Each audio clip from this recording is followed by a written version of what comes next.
It's 28 degrees in Abuja, the Federal Capital Territory. Eid Mubarak to all our Muslim brothers and sisters celebrating. Belated Happy Mother's Day greeting. I guess it's still the season for all of the greetings. Good morning and welcome to Sunrise Daily, your daily dose of sunshine. I'm Maokwe Ogun Yusuf. And it's an apt time to wish mothers Happy Mother's Day, especially because today is a public holiday and most of them hopefully are at home and lounging. So, well, except for people like Maokwe. Anyway, Maokwe, Happy Mother's Day to you as well. Well, it's 29 degrees in Lagos, and I'm going to, stay in Lagos for just a little bit because even though we have quite a bumper this morning, there is still this site that is worth looking at. If you haven't been to Lagos in a while, and you come to Lagos and they tell you that this is Yaba in Lagos, you would be looking for where what they called Bend Down Boutique used to be. You're not likely to find it because this is what they call the new Lagos. All right, it's totally different now. What you're looking at is a bus station and a train station all wrapped into one. Of course, you can't take traffic out of Lagos. You can take attempts to take Lagos away from traffic, but I don't know if you can take traffic out of Lagos. But Yaba is just one of those, and on public holidays such as this, the road is likely to look something the way it is looking. And of course, this is the train station and the bus station. Right behind it is the famous Tejo Show area, and which includes, of course, the markets. Market. And there's a famous Yaba left still there. Yes. It's right there at the bottom of your screen. Interesting. It took me a while to understand when people say Yaba left, what exactly they meant. But hey, it's certainly very, very heartwarming to see these beautiful shots of Lagos. And it's interesting. I get to come to Lagos every now and again, but I never have the opportunity to go through Yaba. So maybe one has to be intentional about, seeing some of these new developments. When you're coming down from the, say you're descending from in an aircraft, so you're looking on the overview of Lagos, you can definitely see that some places are changing. But if you do not have anything taking you, and when you're in Lagos, you're looking for the shortest possible route. The route that has the least traffic, that's what you're looking out for. So you're not just going around looking for new developments. But in some instances, if you really must witness these places and see the changes that have been made, perhaps then you might need to find a way to plan your route to see these things. And this is me saying, physician, heal thyself, making sure that I put this on my to-do, when next I visit Lagos. Because indeed, Yaba used to be, and is still a place for students of the University of Lagos who go to Akoka, or maybe even sometimes Yaba College of Technology, to, queue up. And I'm sure, I'm really happy to see that they have these, very extensive, waiting areas now, so that people are not standing under the sun. So it certainly is very heartwarming to see the developments around Lagos. But Ayo, I know that's not the only thing we're talking about this morning. We know that, yesterday was the first day of Shawwal, immediately as the fast ended. And we know that, Muslims all around the world were celebrating and, went to pray in different areas. And I'm sure we'd like to show our viewers just how it went down yesterday. Absolutely. So there's that report that we brought yesterday that we'll have to bring back again. So let's go. It is the end of Ramadan as Muslim faithful from across the north converge for the Eid-el-Fitr prayers. Allahu Akbar, Allahu Akbar. From the north central, the message of the Eid prayers is unity, peace and patience. We should continue to be patient. We should continue to be patient with Allah. We should continue to be patient with the government. And we should continue to be patient with ourselves. I want to use the opportunity to call on the good people of Nasarawa State to continue to work together as a people, to continue to pray for one another, to continue to assist one another, and to continue to sustain the teachings of Ramadan. The message to the Qurans generally is that they should imbibe the spirit of Ramadan even after the Ramadan. We should be our brother's keeper and we remain peaceful and pray for the country and Kwara State in general. First, I want to draw the attention or appeal for the privileged ones that based on the situation we found ourselves as a country, that anybody who found himself with adequate opportunity, we should extend our hands of fellowship to the needy, especially the vulnerable ones. Would you see the religiosity in this country and that the Christians are observing their own Lent, isn't it? They're still on. So why can't we use this opportunity to work together and then become the real religious people, not the people of religion? The message of peace resonates in the Northeast as the need for security and welfare of Nigerians is stressed. I urge the people to be more resilient, more steadfast, especially with regards to the issue of managing our security, because without security, nothing else will thrive well. And I believe we are seeing the effort, the result of the effort we are making in Gombe. Appeal to the people of Bauchi State to work with us as a government, to cooperate with us to ensure that our noble objective of protecting the life and property of citizens is holistically realized and achieved. We are counting blessings of Almighty Allah, and I urge our people to live with the legacy of the Ramadan by continue keeping peace, love, and respect among our students. We should be tolerant, we should be patient, and we should love one another, irrespective of religion, language, or any barrier.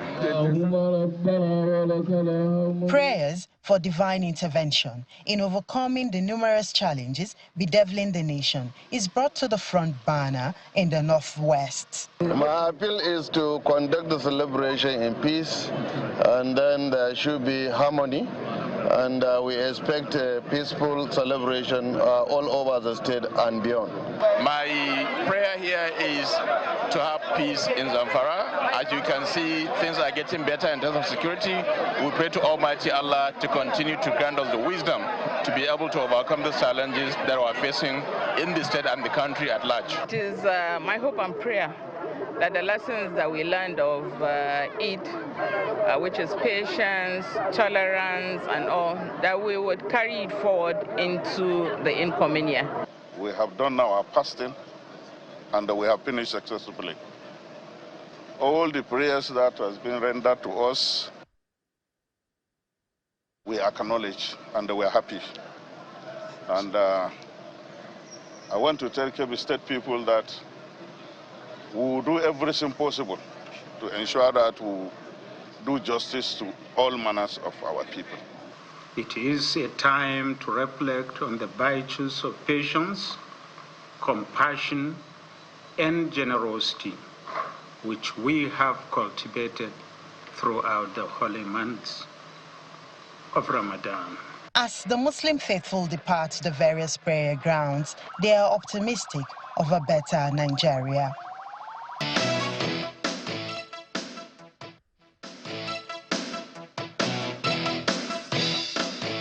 Another month of Ramadan has come and gone.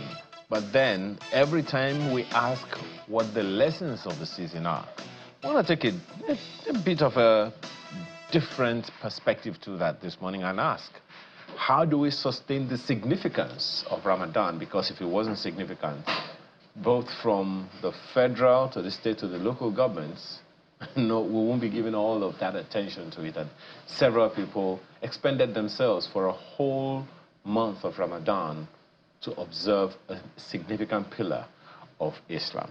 Joining us this morning, as you've seen earlier, is Sheikh Abdulaziz Onike, Chief Missioner of NASFAT. Thank you so much for joining us this morning. Thank you so much. Eid Mubarak. I wish you the same. Thank you so much. Now, we always ask the question of the lessons of Ramadan, but I'm more interested in the significance and how we sustain the significance beyond now. Some people couldn't wait to get to their old lives before before Ramadan, as soon as Ramadan is over. Well, I'm sure it's not just an exercise; it's a major pillar of the whole religion. Thank you so much for giving me the opportunity to share my view. But first and foremost, I will be unfair if I don't comment on the brutal killing of the 16 travelers in Edo State, because that's what our religion stands for: justice, mercy, wisdom, and goodness. Nasrat society condemns strongly the killing of the 16 innocent northerners who were traveling home, probably for the end of Ramadan festival. And I want to implore the government to track down the killers and make sure that justice is done. Back to your question. The entire Muslims throughout the world have just left a training school. Ramadan is a training session because whatever we do in Islam, Allah will tell us, do this because of this. Do this because of this. In some, it will be silent. And the scholars will now deductively get out the reason behind those acts. For Ramadan, it says clearly in Quran chapter 2, verse 183,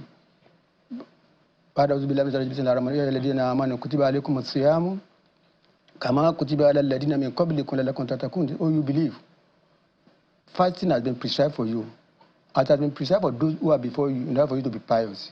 What Ramadan wants from us is piety. What Ramadan from us is moral change. What Ramadan from us is positive ways of doing life, doing things. And that's why the Prophet says, Sallallahu Alaihi Wasallam, Man lam yada qawla zuri wal amala bihi, walita lillahi ajatun fi an yaddaha tahamahu wa sharabahu.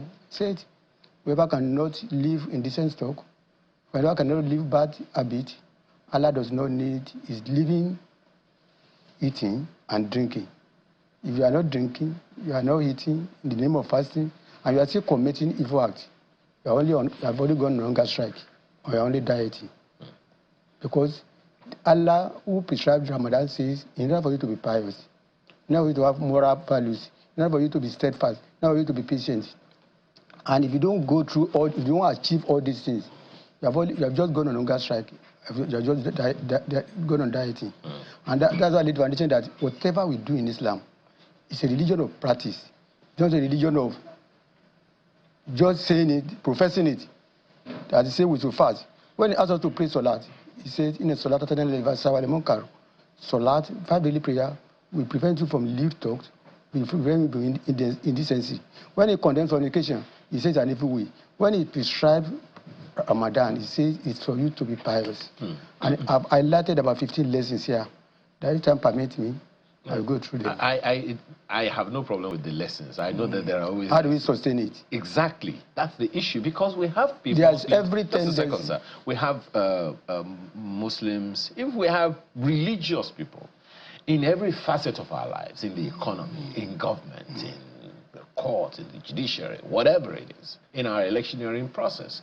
And we still see the kind of thing, you also mentioned it, that if people don't behave in certain ways, then they are not pleasing Allah. So how do we sustain the significance of the sacrifices they make? The way man is created, we are weak. There's every tendency for some people to feel a kind of nosediving, to have a dip in the kind of level they have reached during Ramadan. And that is why the question is asked, how do I know that my Ramadan is accepted? You know that Ramadan is accepted if you sustain some of the habits that you practice during Ramadan. You don't engage in evil act. You wake up in the night to observe Salat. You share gifts with the less privileged. You do a lot of good things. If you can sustain it in next year, it means your passing through that training school is not in vain.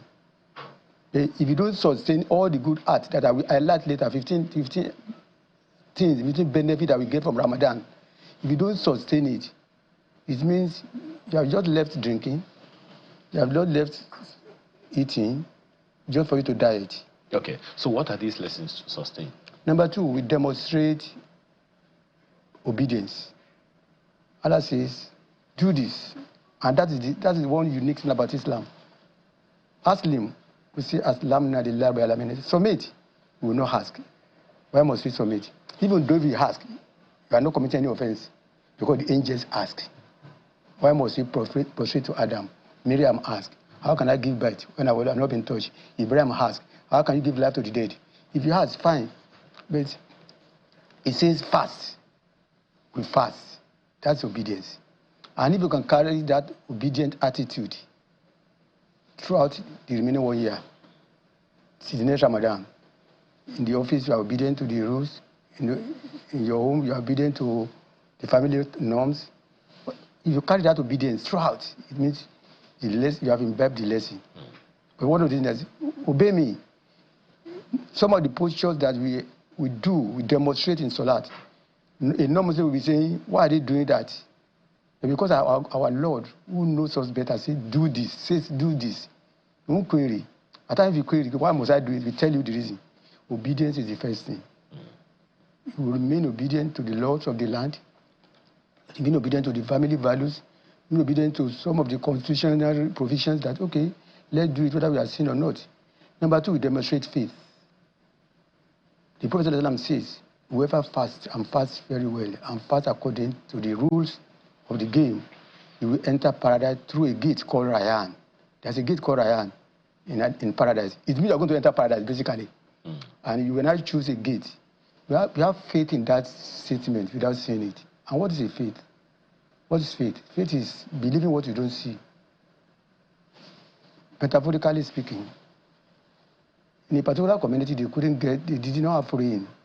I don't want to go and pray for rain. Everybody pack what they will need to pray outside the city. Mat, kettle, and the rest of it. One of them carried an umbrella.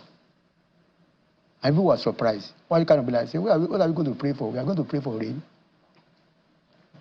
Because we are praying for rain, and I know that rain will fall. That faith is paramount to any Muslim. You know, I could go on and on here. I wish we talk about integrity. Just a second, because I want you to run through the list, because we have just about 60 seconds. Just run through the list of those lessons, and those lessons that people must sustain. Integrity. Integrity? What am I integrity? Nobody is policing you, and you keep away from eating and drinking from morning till evening. Okay. What is integrity? Integrity is like taking an exam without being vigilated. Metaphorically speaking, that is integrity. You are taking an exam and there's no vigilator and you don't cheat. Integrity in fasting means nobody is policing you. Okay. And you keep away from eating and drinking from morning till evening. Well, I'm going to have to call you back, so that because this clearly cannot be rushed. But I hope there is a place that you will publish it so that the viewer can I'll try and get it published. Thank you so much for your time this morning. Sheikh Abdulaziz Onike, Chief Missioner of NASFAT. We appreciate your time today. I thank you for giving me the opportunity to hear my view. Absolutely. And I pray that your channel, your TV citizens continue to grow in leaps and bounds. Thank you. My regard to your management and staff. Absolutely. When we return, Ramadan hasn't taken our eyes away from certain important issues going on all across the nation. One of them right after this conversation.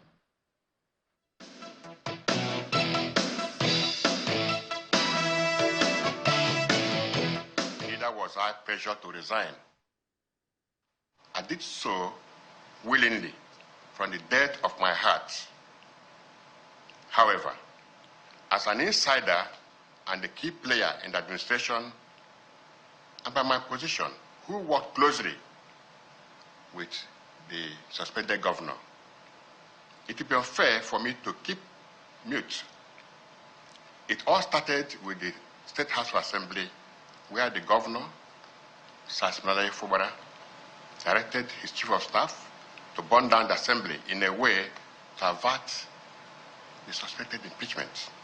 That evening, Edison was in Government House with many of his boys, including the former chairman of Obiakpo, one Mr. Chijoke Ihunwo.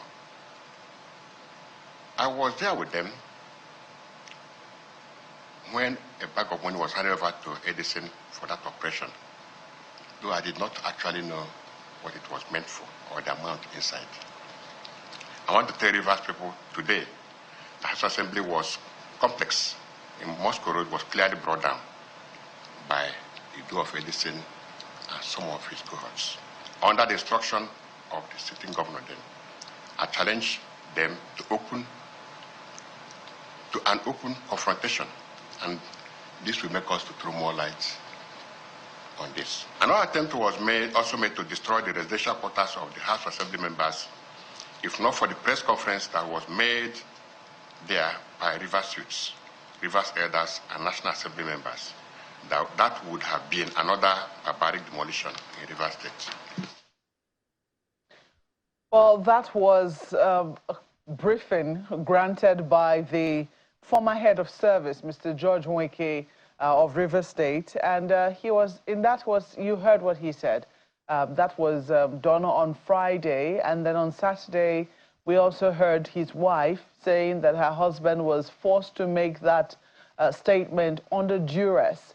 Shortly after, he also came back again, doing another video saying that no one forced him to do that video under duress, that he did it of his own free will and his own free accord. All of them granted exclusively to Channels Television.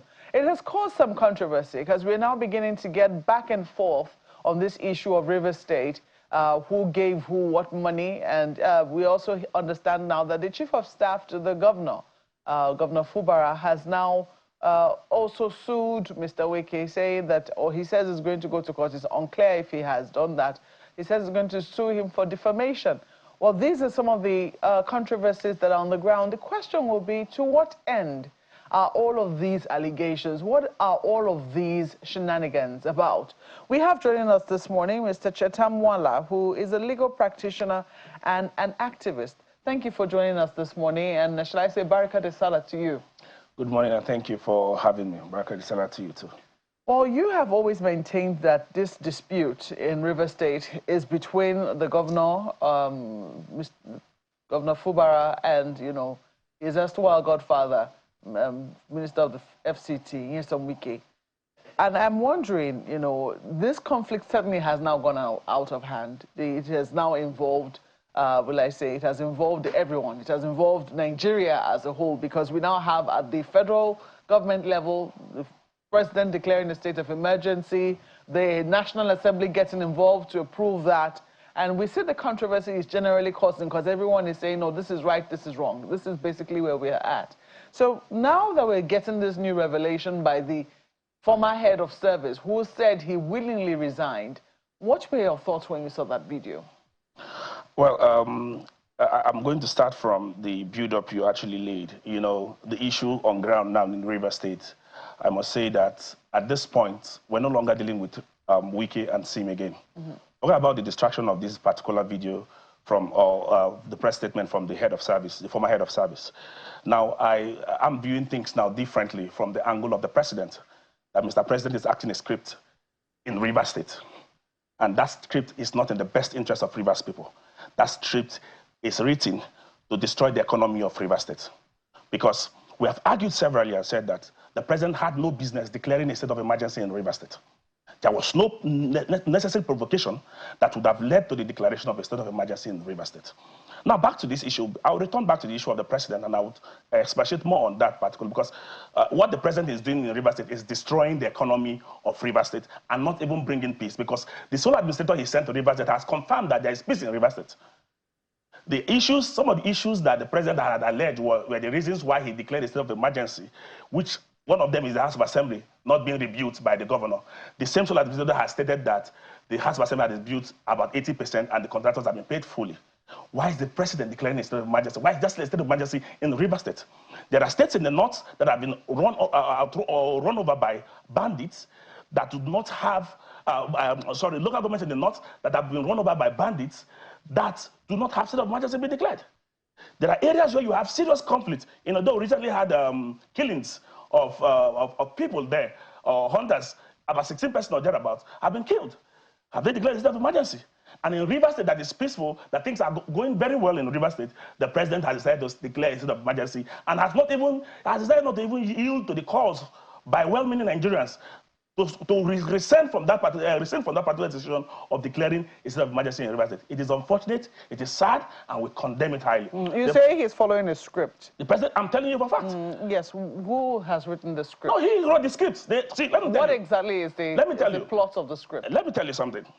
Do not forget, in this same country we are, because some people just try to play to the gallery over these issues in this country. In this country where we all are, nobody is more Nigerian than the other. We're all Nigerians. Anybody who finds himself in leadership position is only privileged to lead us and must lead us in that circumstance. A few years ago, there was a leaked audio between the Vice President, Kashim Shettima, and Ibikunle Amosu, the then governor of Ogun State, where they had talked about, in that particular leaked audio that they were going to destroy the economy of the Southeast and boom the economy of the North, and as well the economy of Lagos and the West, and that the Southeast was going to suffer in this circumstance. Now, from what we are seeing, if you point out the link, and that audio was accepted? No, whether it was accepted or not, but we are seeing certain things in that regard playing out, and it is giving us concern that this may be linked to that particular audio. Whether that is true or not, but we are seeing signs of it. Because ask me or tell me, why was a state of emergency declared in Rivers State? Which investor will go to Rivers State today to go and invest in Rivers State where there is a state of emergency? If there was no script against Rivers State, if there was no interest to destroy the economy of Rivers State, why did the president declare state of emergency? Why is not yielding to calls of Nigerians to remove the state of emergency in Rivers State? Why is the president still insisting that the state of emergency in Rivers State will continue? Let me tell you, this whole game is just about the resources of Rivers State. That is why one of the first things the sole administrator did when he came in was he sent out a memo to the head of local government administrations to ask them for the source of revenue of the local government. What is the business of the source of revenue of the local government? And the sole administrator that was sent to come and bring peace, purported peace, in the state. When he has also confirmed that there is peace in Rivers State, the president acted on a false intelligence which he has refused to admit. He acted on a false intelligence in Rivers State. And today, the president has declared a state of emergency in Rivers State. No. There are two things, Mr. Walla. You say first that the president is following the script. That is, in other words, perhaps he's the one who has orchestrated whatever it is that is happening. And as such, he's making it, he's helping it pan out as the case might be. That's basically what he seems you're insinuating. Now you say he's acting based on false intelligence. Those are two different things. If you take decisions based on facts available to you at a particular time, or those facts turn out later on not to be true, that certainly cannot be said to be following a particular script, can it? No, when you look at it, when you come on national TV, and on a national broadcast to state that XYZ happened, and these are some of the things that has led to the declaration of state of emergency, and it was discovered that those things did not happen, and those things were false. And you have not even, as a matter of fact, to say, oh, I made a mistake in this regard. I made a mistake in this regard, to accept your fault in this direction and to say, oh, I'm sorry for doing this, I'm going to rescind on my decision, yet you are holding firm to it. Does that not even tell you that there is something fishy and there's a sinister plan against Rivers people in this circumstance? Yeah, it tells you. The president, just a moment. Mr. Warner, please take it easy. It is not only the president who has, he's not to declare and then it stays. What about the National Assembly? Are they also following the same script? We all know, we all know how the National Assembly functions in Nigeria, especially in this administration. We all know how the National Assembly functions in Nigeria. That you cannot completely separate the National Assembly from the executive arm of the government. You can't completely separate them. Yeah, but there were lawmakers. There are lawmakers from Rivers State there as well. Don't they have a voice in that particular house? They have a voice, but when the majority of those controlled by the executive, when the majority of those controlled by the executive takes a stand, the minority voice of the Rivers people in the National Assembly cannot hold sway. And we know these things. So it cannot hold sway. What exactly? And that's why we think that there's a sinister plan against Rivers State to destroy its economy. What do you, exactly, to what end? That's what we're asking. If you say that is the case, if you say that's the game plan, because what Nigeria has been working towards as a country, and that's why even some people were saying, is it possible that the decision of the president was economic rather than political? Because, he made reference to oil installations, etc., etc. So if you say that the idea is to destroy the economy, the question will be to what end? For a country that is looking for money and hoping to ramp up production of crude oil, why would they want to destroy the economy of Rivers State? Let me tell you something that we must understand. When you look at Rivers State is one of the economic hubs of this nation. Indeed. You agree with me, especially in the South-South. Rivers State has the largest economy in the South-South as of today. Now, when you come back to Rivers State and you look at what is happening in Rivers State and the declaration, why would the president declare a state of emergency in its economic hub when he knows that the implication of a state of emergency on the economy of a particular state like Rivers State? when he knows the implication that it would actually drive out investors from the state. So it tells you a lot if if the president, so what we're saying is that the president did not put into consideration the economic implication of this state of emergency. Because if he had put all those things into consideration, he wouldn't have declared the state of emergency in Rivers State. So for him to have also done that, and I've seen that these things are causing serious harm to the people of Rivers State, and have decided to still stand by that decision, then I think, from the look of things, from all the circumstances available to us, from the circumstantial evidence we have right now, it is pointing towards the fact that there are sinister plans against Rivers people through the state of emergency that have declared against Rivers State, and which is sad and unfortunate. And that's why we are saying that the president should call off the state of emergency. It is not helping Rivers people. Right now, it is not about Sim or Wike. It's not about any of them. And that's why, for me, I don't want to get distracted by it, because for me, I consider everything said by Dr. Wike as a distraction. Because if you look at it, this man has waited for 1 year to come up with this important revelation that goes to the fabric of the soul of our nation, that a state is almost being destroyed. An arm of government was almost destroyed or was burned down. You had those information, very critical information. You withheld it from security agencies. I think such a person should be tried for treason. You withheld it from security agencies without coming out public with it. What if they had gone ahead, or whoever probably must have gone ahead to make sure that they bring down the fabrics of this nation? It tells a lot about his personality and character. So I really do not want to get myself distracted with all that, because I see all that as a distraction. The cause of the matter is this: there's a state of emergency in Rivers State. You see something that somebody says that you say should be tried for treason as a distraction. No, what I'm saying that you held this particular opinion, you had this knowledge, you refused to divulge this to the security agencies. The police even went ahead to try some persons. You refused to come out to give testimonies during those trials. You kept quiet over it, and you decided not to come out. It is after the court had reached a decision on some of the persons that were tried during this particular period that you're now coming out 1 year later to give this testimony. What should you do with the testimony? A fresh investigation should be opened when the matter becomes sub judice, when the court has already pronounced on the issue on ground. Should we start dealing with it again? So that's why I said I don't want to be distracted by the whole shenanigans happening with Dr. George Wike. So quickly, I'm going to ask you, what is the way forward right now? The first thing that we need to do as a country is the first president should actually remove the state of emergency in Rivers State. It is not helping Rivers State in any way. It is only giving us the indication that the president has other plans for Rivers State. That is not in the best interest of Rivers State. The state of emergency has not helped anything. What problem has it solved? We can't find any problem in the state of emergency in Rivers State that solved. None can be found. But we are still in a state of emergency. Nobody is coming to invest in Rivers as of today. The sole administrator is doing whatever he likes. He's acting, of course, you can see now, they moved all the allocations, both the local government allocations and the state allocation, and channeled down to the sole administrator, who does not even have a budget he is working on. And we ask ourselves, the sole administrator will wake up in the morning, take a united decision, suspend certain persons whose tenures were even guaranteed by the Constitution. And at the end of the day, what we see on ground is that the man, whatever he does, he's comfortable. And we ask ourselves, has the Constitution of Nigeria been suspended in Rivers State? So in other words, no longer working in Rivers State. So if we do not remove this state of emergency in Rivers State, we will continue to destroy the economy of Rivers State, by extension, destroying the Nigerian economy. Well, it's a fine place to leave it. We have to thank you so much for your time with us this morning. Mr. Chatham Wala is a legal practitioner and also an activist. We'll take a moment right now. We'll be back shortly to look at other aspects of the Nigerian economy, particularly how the economy will pick up after the holidays. Please stay with us.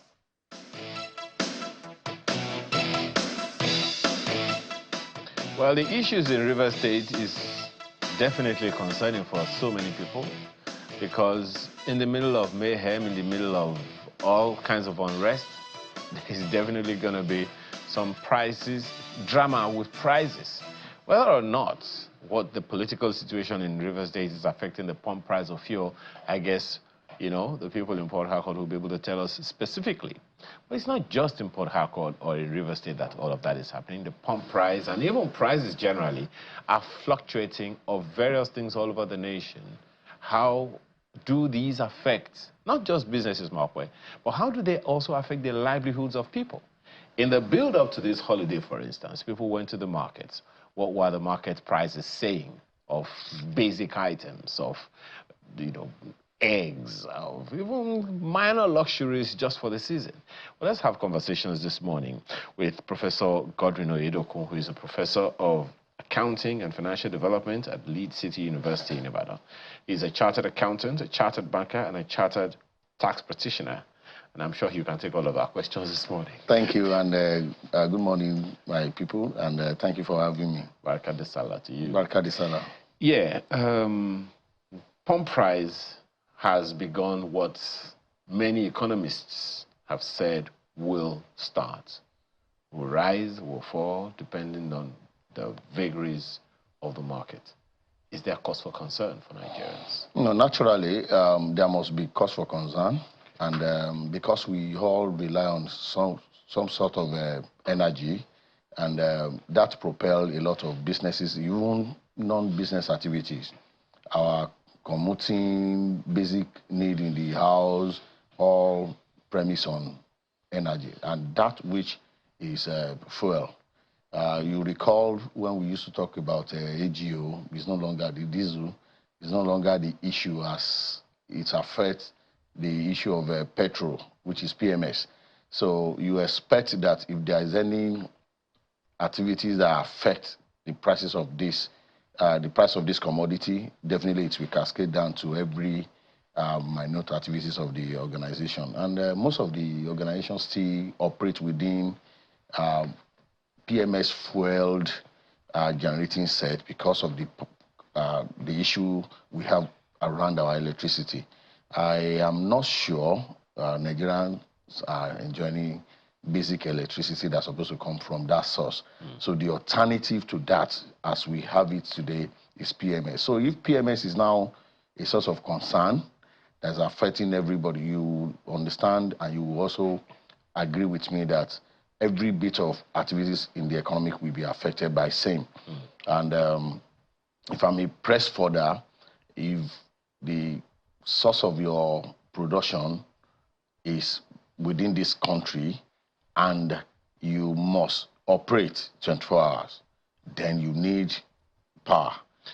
Now, there are those who have said, maybe perhaps by way of pressing further, just as you said, there are those who would say, don't we have an over-exaggerated energy source called PMS? The argument in those minds is kerosene has been deregulated for a very long time. Diesel also deregulated for a very long time. There are quite a number of organizations that use diesel to power their, operations, both in manufacturing, even in, banks and all of that. So, but PMS has been for a very long time like some kind of cog, like a bottleneck that's been difficult to circumvent. So what would you say to those who think we're giving too much unnecessary attention to PMS? Okay, so I think they will be right in their own right, because when I was very young, I'm still young, I recall that some of us owned kerosene, and it was what people must have at that time. For the first time, after so many, less 25 years, I decided to be on ground. You know, this thing we call in Yoruba land, Eran Odun, that I always do every year. And I decided to roll out with my siblings. So, okay, let's go and get this ram. And I discovered that we actually needed to use kerosene. Do you know that within my vicinity, like almost, I don't know the radius, we couldn't get kerosene. And because I am a researcher, I started thinking, what happened? This same community I hug, like 40 years ago, I hugged kerosene in this area. But I just realized that evolution has taken over and it has replaced the use of kerosene because of the alternative. Now, everyone around that, whether you are poor or not, now change to other alternatives like charcoal. And basically, generally, people now use gas, no matter how costly it were. So it was difficult to look for kerosene. And at the end of the day, the demand for kerosene was so low, then if anything happened to the price, nobody bothered. And you don't forget that the common principle of economics is that Forces of demand and supply will determine the price. Even when there are supply and nobody needs it, the price will be there to the BRS minimum. So if AGO, diesel, is used by certain set of people in the economy, and they are not as much as number we have for PMS, you will see that there will not be much noise about that. Organization of your status may wish to use AGO for powering their generating set. But the like of my house, I don't have that capacity to capacitate the use for AGO. So I will still use generating set that is fueled by. And now, whether we like it or yes, people are now moving to solar. The initial cost may be, but the rest of mind that you have over time, so it's reducing fuel consumption to some barriers minimum for certain level of a citizen. So that's why you don't have alternative for PMS as much as you have for kerosene and diesel. Well, we've spoken about the effect on livelihoods to a limited extent. But let's talk about, just for 1 minute before I go to Abuja with Mawkwe, about the effect of these price fluctuations on young people. You saw the video, as everyone did recently, of a young lady who was, complaining, and which informed what they call the 30-day rant challenge. And everyone was talking about the experiences in almost every part of the country. And I know that, you would also be aware as a researcher that it's about the same thing in various parts of the world. But speaking to our country specifically, given the price fluctuations and the things that are happening in various sectors of the country, what should we be telling young people who are transiting from being dependent to being independent? There's this saying adulthood na scam. We never knew this until we also crossed it at a point in time. I think you two exuberant need to be taught everywhere that, see, you must transit. And those things that you carry in your brain as things that can come freely will no longer be there. You'll be left alone, so to say, to face the life. And you just need to be careful. You just need to be yourself and ensure that you do not look for quick way of getting it, because you still go back to square one if there's anything called square one. Okay? So it's the reality. Those people that you are saying they should give you 5,000 or 2,000, now you'll be expected to also give. Will you be able to do that? And will you be able to do it with confines of legality, so that you don't cross to the other side of the world, which is criminal in nature, that can also land you in another trouble, that can take larger part of your livelihood. So our upcoming people need to take it easy and also learn from some of us. We pass through this and we rose from there, and we get to where we are today. Absolutely. So that's my advice for them. Mawkwe? Well, Prof, really that particular question which I asked you also tugged at my heart in terms of, when you look at the transition a lot of young people have had to make over the years, when you look at graduates and what their trajectory has been over the years, you do know that this particular season is particularly even more difficult. Because, yes, we know that transition is not easy, but I still remember people in generations maybe above yours, telling us of how when they came out from school, they were guaranteed jobs. Their jobs could at least afford, over time, maybe with the loan, they could afford a decent car, they could afford a decent flat, even if it was a mini flat or a 2-bedroom or a 1-bedroom. These days, many young people come out and their take home that is when they do get jobs, are barely able to take them back and forth, cannot even cater to their transport. So do you think that, a lot of things are depreciating by the day? When you look at a lot of, and this is used advisedly, graduates, for instance, who have just recently finished school, and you look at the trajectory over the years, say from the 70s to where we currently are at in 2025, what do you think has really gone wrong? Thank you, Mawkwe. I think everything is wrong, and I don't want to be a prophet of doom. I remember when I was also very young, my father used to complain of previous activities of nation. So, and I was telling some of my siblings yesterday that those days, since the day of John the Baptist, we've been having this kind of issue. So I'm not sure after now, next generation will still not complain that this present day that we have today, 2025, is not better. I just pray that something significantly happen to us in Nigeria. If in early 70, our parents complain of that our previous government were better than this, and now we are also saying, in fact, some people are even saying I don't want to mention the government, that the government they chase out is even more better. I don't want to say that's how we'll continue to say it. But in the midst of it, Maokwe, you will also agree with me that some people are also trying to live normal life without being criminal about it.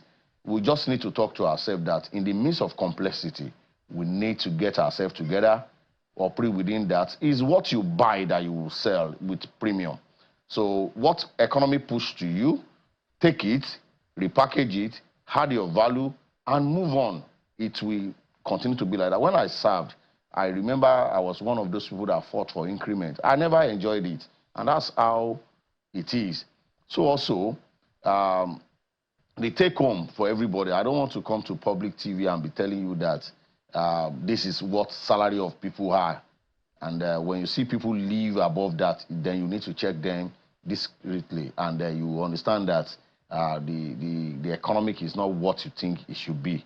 However, we cannot take laws into our hands. We still need to behave ourselves within the confines of the what we have. So the advice to our upcoming one, like I said the other time, is for them to just ensure that they understand the basis of living, and that the living is a good choice than to take your personal life or go into the criminality. So, Maokwe, that's what I have to say to our people. Indeed. Well, Prof, I must say that I missed a huge part of what you said at the beginning, and, you know, but I think I can make sense of it towards the end. Let me also ask you, because somehow inflation, we know it has run away with the wind, but we also know that, you know, for a number of people, income has been static. And it is people who earn incomes and, you know, and have purchasing power that are able to support businesses, because businesses are hoping to sell to people. Isn't that correct? They're hoping that people will have enough money, especially for those who are dealing with non-essential items, that people will have enough left over to be able to indulge or to buy some of these things. Are you a little surprised at somehow how the trajectory that, I don't know what it is like where you're at, but in some quarters, when you look at how it is that businesses are adjusting, it just seems like we have been able to just absorb the shock and we're moving on. As an accountant, does that surprise you? No, because I've been trained to expect complexity in the economy, and I've been able to insulate myself against various shock. And this shock could affect anyone, and you must understand that there will be marital shock, finances shock, siblings shock, and even relative. So what we need to train ourselves is to be able to absorb any shock of variant that can come. Like you said about inflation, if the definition of inflation that we have in Nigeria is what they have all around the world, you will know that ours is peculiar, and our economic has defied all theories that we know, because those theories have been tested by those that are charged with governance of our economic activities in Nigeria, and it's not been able to show them the right way. So I think it's high time we now understand that we have our own ratchet effect theory in Nigeria, whereby if anything goes up, it's difficult for that thing to come back down again. So if you know and you have that at the back of your mind, what you would do within the economic that decided to continue to grow or go up in terms of inflation and things that are not normal is to also build yourself and your businesses around that. You don't go and misprice. You don't go and get into material things that will not propel, that will not enable your business to grow. And I'll give you another example. The input into your production process must be defined. Things that can be done away with, you need to do away with them so that you can still maintain a very good price without increasing your price unnecessarily because of your margin that must come on top of your cost price. So where you have redundancy in operation, you need to just do away with them. You are not there as a Father Christmas. You are there to produce goods, products for consumer. And the consumer that we are talking about must be able to get it because there will always be alternative to your product. So if you mispriced, if you miscost, if you misproduce, then you will be left in that market to pack off. And I think government is also doing certain things to ensure that we are not taxing poverty so that we don't tax debt, okay? We don't tax to debt. So all these must be looked into. If I must add, these days we need to also embrace technology in sort that we can embrace, so that things that we call iterative activities, things that are repetitive in nature, can be done by other things that will not put pressure on the finances of the organization. Marco, I think I should stop here for further question. Maybe I should also stop, but I wanted to say this part where we always say, oh, you know, Nigerian economy tends to defy all of the economic theories that, you know, we know, etc. Whatever goes up doesn't come down, things like that. Do you think that we're really being truthful to ourselves in terms of when we look at the Nigerian economy? Is it that it is really defying economic theories that we know, or that there are certain aspects of our economy which we do not take into consideration when we're talking about the Nigerian economy? Maybe because we're too embarrassed to do so, or maybe because it is difficult to measure. I'm not going to agree with that, because you cannot continue to use same method and you're not getting results and you continue to do that. And if you look at it over time, certain various governments have come with various known ways of controlling the economy, and it's not working. And if it's not working, then in your variable, in your model, there's one particular thing that is not being plugged into it, and that is our nature. So now, until you put our nature into your model, you will not get anywhere. I don't want to sound academical, because, of course, before I get to academic, I've worked in various sets of economic practitioner. But in academics, we still call something a model, which you must account for in order to ensure that if all things that you have taken into consideration will not suffice, that which will suffice. And I don't want to come here because and start telling you that we have not factored corruption into our model of Nigerian economy. We have not factored cultural affinity and our nature of covering ourselves, ethnicity, religiosity, our way of doing things. We have not factored it. Until you do that, we are going nowhere. And I don't think this is the purpose of this discussion today, but I just need to chip it in for you to know that if you are bringing all sort of balancing economic theory, it works where you have good data. It works in the claims where you have people that are sane in terms of respecting the rule of law. You have a country where your economic theory will not work because certain rule can come and people will want to reciprocally I think yeah, we're gradually getting into that realm, and we have to just look ourselves square in the face and tell ourselves the hard truth that we've been trying to dodge. Thank you so much for your time this morning. Thank you so much. And I hope you've been able to provoke the kind of conversation that we hope you would. Professor Godwin Oyedokun is Professor of Accounting and Financial Development at Leeds City University in Ibadan, Oyo State. He's a chartered accountant, a chartered banker, and a chartered tax practitioner. Again, thank you for your time. Thank you for having me. Well, there's some interesting feedback for you on X at Sunrise Daily Now, but for now, we're totally out of time. Won't be able to look at them. Thank you so much for your time and the privilege of your day. Have a wonderful holiday. I'm Ayo Makinde. Thank you so much for watching. I'm Maokpe Ogun Yusuf.